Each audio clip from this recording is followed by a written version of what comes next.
Praise the lord. ప్రభునందు ప్రియులారా, ఈ దినము దేవుని సన్నిధిని ప్రార్థించి ప్రారంభించున్నారా? మరొక దినము నూతనమైన నెలలోనికి మనల్ని ప్రవేశింపచేసి మరొక మొదటి దినములోనికి ప్రభు మనల్ని నడిపించున్నాడు. గడిచిన దినాల్లో తన వాగ్దానం చేత మనల్ని నడిపించిన దేవుడు ఈ దినము ఈ నెలకు కూడా మరొక వాగ్దానాన్ని మనకిస్తూ ఉండగా చదువుకుందాం.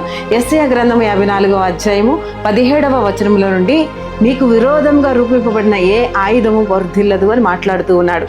నీకు విరోధంగా లేచిన దుష్టునికి సిగ్గు అవమానం కలిగించే దేవుడు, నీకు నెమ్మదినిచ్చే దేవుడు, నీకు ప్రతికూలంగా ఉన్న ప్రతి పరిస్థితులను తొలగించి, అనారోగ్య పరిస్థితులైనా, ఎటువంటి ఆర్థికమైన స్థితులైనా, నింద అయినను, అవమానమైనను, కన్నీరైనను, దుఃఖమైనను, ప్రతి విషయంలో ప్రభు నిన్ను జ్ఞాపకం చేసుకుంటూ ఉన్నాడు. నీకు విరోధముగా లేచిన శత్రువుని వెళ్ళగొట్టుచు, వాడి ఆయుధాలని పట్ల విరగొట్టుచు, నీకు నెమ్మది కలుగచేసి విజయ పదమున ఈ దినమే కాదు ఈ నెలంతయు ప్రభు నిన్ను నడిపించబోతూ ఉన్నాడు. ఈ యొక్క వాగ్దానం ఈ దినమే కాదు ఈ నెలంతయు నీ బిడ్డల పట్ల నెరవేర్చి విజయ పదమును నడిపించండి, నెమ్మది కలుగు చేయండి. ప్రతి విషయంలో మీరు తోడే ఉండండి.